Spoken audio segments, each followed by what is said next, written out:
checking in again with Quincy City Clerk Nicole Crispo for an update both on this week's Board of License Commissioners meeting, but also a preview of the upcoming November 2nd election. So, Nikki, we're back in full work mode here all of a sudden. How are you?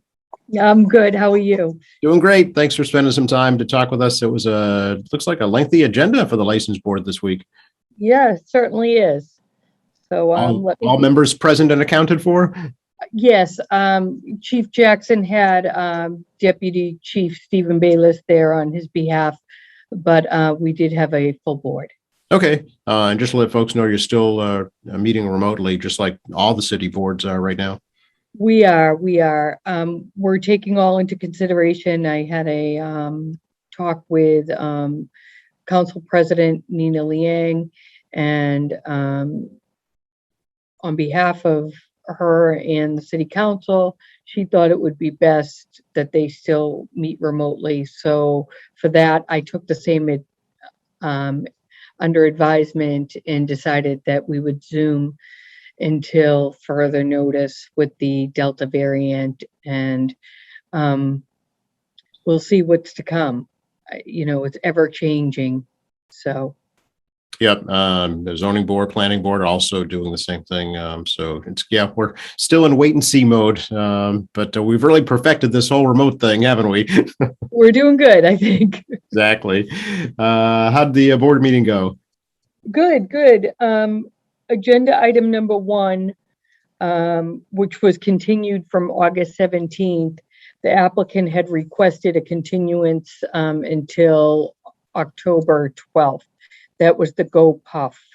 So we're fine with that. We will see them on October 12th. Okay. Agenda item number 2 was hearing regarding the request of the Fowler House Cafe at 1049 Hancock Street for an Oktoberfest event on Saturday, October 9th, with a rain date of October 10th. The event will take place in the parking lot and will feature live music from 2 p.m. to 7 p.m. John McNeil was there. He is the new owner, and he spoke about the event. He's not asking, to block off any streets like they did before. This is just within the Fowler House. They'll have pizza, hot dogs, hamburgers, things like that outside, and live music. And the state had approved the patios, the temporary patios, until April 22nd of next year, Oh, okay. 2022. So that went through 5-0. Okay, October 9th. So that's Columbus Day weekend, actually. Okay. Yes. They just had a big anniversary celebration, didn't they, at the Fowler House? They did 40 years. Yeah. 40 years. That was nice. Nice. Good. Okay. Agenda item number 3, hearing regarding the request of the Marymount Association for a special use permit 1-day beer and wine license for the annual, 8th annual, Oktoberfest at Marymount Beach on Saturday, October 2nd from 3 to 6. Mark Sauter was representing, however, he got held up and was not able to be there.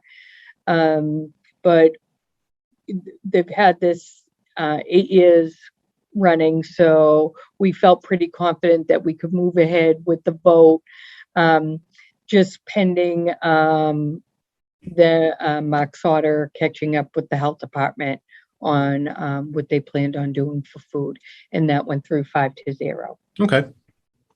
Next was agenda item number 4, hearing regarding the request of Denise Haja Boutique at 304 Victory Road for a special use permit for a fall fashion show on the Marina Boardwalk on Sunday, October 3rd, with a rain date of October 17th from 4 to 6 p.m. And Denise Haja was there to represent. This is an official kickoff for the Boston Fashion Week. It is just a fashion show, no food, no drinks. And that went through 5-0. 5 on the agenda was a hearing regarding the request of Ragnar event LLC for a special use one-day permit for beer and wine license for the Ragnar Relay New England 2021. The race is a 200-mile relay that will come through Quincy on Saturday, October 23rd, ending at Squantum Point Park. We got an application, we got a brochure, we did some background checking. They did get permission from DCR to hold that event in the parking lot. This is a 200-mile relay. There's about 150 participants, but they do not ask for street closures. They come in anywhere from, there was like an 8-hour window of time. So they're going to have Big Pit Barbecue there. They're going to have a tent, and they were approved 5-0 with the contingency, of course, that they check in with the health department and do the tent permitting through the Fire ISD department, the inspectional services Oh. department. Okay. Yep. You know So anything that's- about the event itself, Nikki? 200 miles? Do you know anything about what it's? Yeah, I really don't. Okay. The girl that was there was Amber Sadler, and she said that they have been doing it before, but they never ended in Quincy, and she was excited for that. Okay. But you can certainly go on to Ragnar events. October 23rd is the relay. Okay. It's- All right. Ragnar Relay New England 2021. Okay. I'm just curious. I know Ragnar was the name of a police canine, I recall, but I don't know if that's the same thing or not. Yeah. Yeah, I'm not sure. Okay. Next was hearing regarding the request of 160 Elm Street LLC for a lodging house for the premise located at 160 Elm Street due to a change of ownership. Location is an existing licensed lodging house in Quincy. Proposed manager Michael Martin and Patricia Martin. And that was basically a paperwork transaction, certainly needed for the sale of 160 Elm Street. So that went through 5-0 as well. Okay. Agenda item number 7 was hearing regarding the request of Target Corp doing business as Target Store for a common victual license for the Starbucks coffee that will be located in the new Target store at 289 Hancock Street. Proposed hours of operation are Monday through Friday, 7 a.m. to 9 p.m., Saturday and Sunday, 8 a.m. to 9 p.m. Megan Laffey was there on behalf of the Target stores and the Starbucks. Same as, you see in Target stores all over New England with their little Starbucks kiosks in there. There will be 8 seats available. And they did need to go before the health department for their milk license. So once they get that, they'll be all set to go. Oh, okay. 5-0. I'm sorry, go ahead. Is That the, went through is the 5-0. Target itself open? Do you know, Nikki? Not yet. I No, believe okay. it's mid-October. Oh, okay. This is the new development at the North Quincy T Station, right? That's right. Yeah. Yeah. 289 Hancock Street. Okay. Yeah, boy, things have changed up there That's for dramatically. sure. Yeah. That's for sure. Okay. Hearing regarding the request of Altos de San Antonio Inc. doing business as Lunita Mexican Restaurant for a common victual license for the premise located at 26 School Street. Proposed manager Yarlis Benagas. Proposed hours of operation are 10:30 a.m. to 10 p.m. daily with takeout and 27 seats. Okay.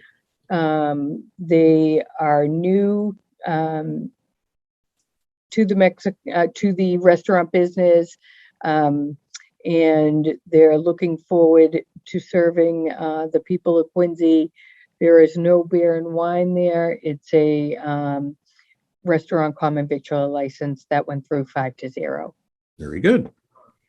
And number 9 was the hearing regarding the request of the Nor Al Sham Market for a common victualler license for the premise located at 503 Washington Street. The market is requesting to add a common victualler license in order to serve food to go, sandwiches, falafels, gyros. Proposed manager Ahmad Bakhdoun's hours of operation Monday through Saturday, 9 a.m. to 9 p.m.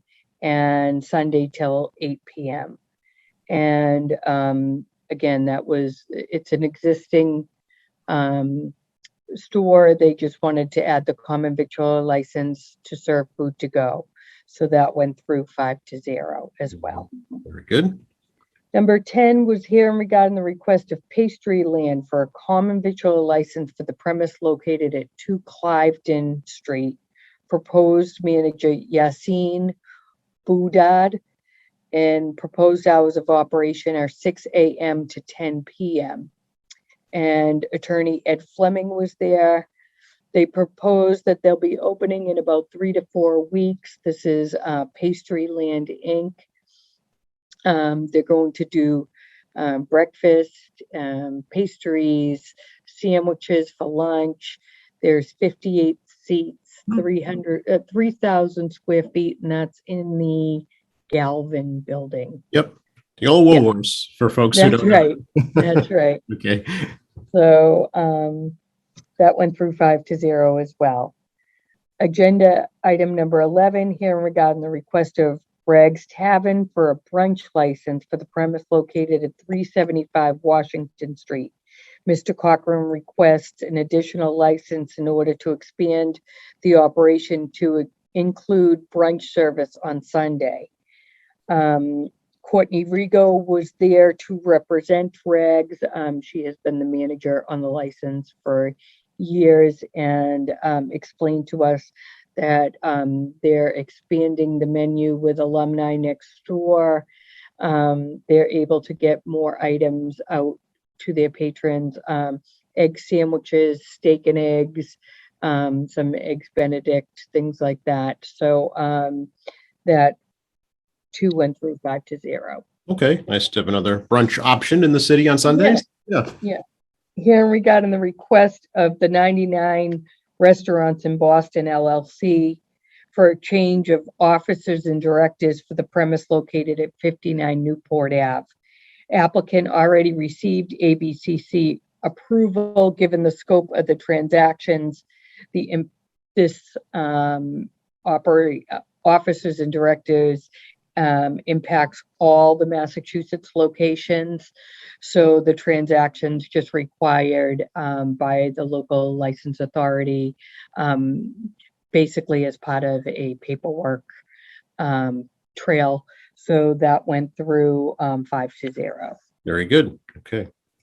Next was agenda item number 13, which is the hearing regarding the request of Break Rock Brewing LLC doing business as Break Rock Brewing at 534 Victory Road for a malt-only Farmer Series pouring permit, a pledge of license in inventory to Blue Ridge Bank, a common victualler license, a cabaret license, and the proposed manager, James Southwood.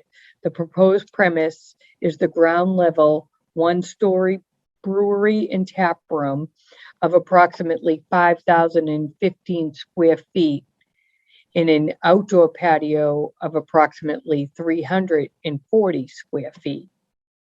This is a 10-barrel brewery and tap room under the Marielle Apartments out there at the marina. Yep. We have been working closely with James Southwood over the past, I'd say year and a half to bring this to fruition for him. And he's very excited to be in this phase. Due to COVID, he was set back a lot, and he is moving forward. There was a gentleman that was there from Mariel speaking very highly of the operations there and being mindful of the residents above and around the area. They will be closed on Tuesdays and Wednesdays, and their hours on the other days will be noon to 11. So they won't be open very late to start at least. Yep. Okay. And 12 to 9 on Sundays. Okay. Okay. So this is a And whole new space. It's not replacing something. right, it's a whole new space. It's a big space at 5,000 plus square feet. Yeah. So, good luck to them. We don't have a brewery in Quincy, so we're excited for that. And I know that a lot of people have been asking for it. So I think this is Quincy, of course, going in the right direction. And the James Southwood certainly has a passion for brewing beer. So it seems to be the right fit. Okay. Wow. The first brewery in the city. How about that? Okay.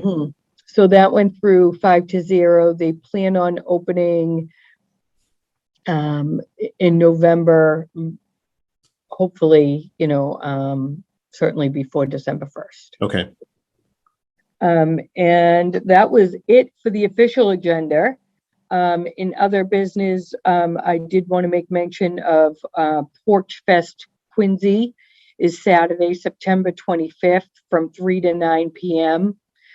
Please visit their website at porchfestquincy.org for locations and details. And our next hearing will be on September 28th. Okay. So keeping a busy schedule for the boards. Yes. Very Fast good. and furious. Yes. Not only that, but you also have a municipal election to deal with, Nikki. We do. How did the preliminary go? I know it was a very quiet day that day. I know. Everything went really well. Yeah. Yeah. So we were happy for that. However, yes, it was a quiet turnout at 8.11%. But it's good to lead up to the November election for our staff, for our poll workers, for people to get familiar, get reacquainted with the voting in Quincy. So we were happy to be there, and we'll be happy to be there on November 2nd. Yes, I'm sure it'll be busier that day, certainly with a bigger cast of candidates on the ballot for sure. Yes. Yeah. So let's remind folks about some important dates, if we could, about early voting, mail-in voting, and then registering to vote. So early voting will be October 25th through the 29th. And the last day to register will be October 13th. You can certainly send in your request for an early ballot or an absentee ballot now. We'll keep them here on file until we get the ballot, the official ballot. Right now, we're in the process of getting that ballot ready, and as soon as we do, the vendor will get busy on it and get that back to us so that we can get it out to our residents. Okay. They have obviously until November 2nd at 8 p.m. to get it back to our office. Okay. And early voting, again, only at City Hall? Only at City Hall on the second floor here, 8:30 to 4:30 regular hours. Okay. And no change in polling locations this year, Nikki? No change in polling locations this year. Okay. How about next year? I don't know. Yeah. I don't know. I'm very happy to say that I believe we've come to a point in our redistricting that our map is done. Ooh, okay. The draft of the map is done, and I went ahead and ordered a final map yesterday. We will be having a Zoom meeting of a public hearing of our Board of Registrars on September 28th at 5 p.m. Okay. As big as our city is getting, and I tried to do minimal changes, some wards and precincts certainly got bigger, as far as people, because of new blocks coming in, new blocks of residential living. So, but we stayed within our guidelines, and I'm proud of the map. I think it's a really good, and I think it's the least amount of changes that I could actually make to keep everybody voting in their neighborhoods. All right. Yeah. I know you had anticipated maybe one extra precinct per ward. Is that what it worked out to be? Yes. Okay. I think we can hold off for 10 more years. Okay. Wow. Yeah. Right. All right. So on my way out of retirement. No, I'm kidding. You'll just drop that in your successor's arms and say, "Here, fix this." Okay. So no changes really then? I mean, there are some changes. Okay.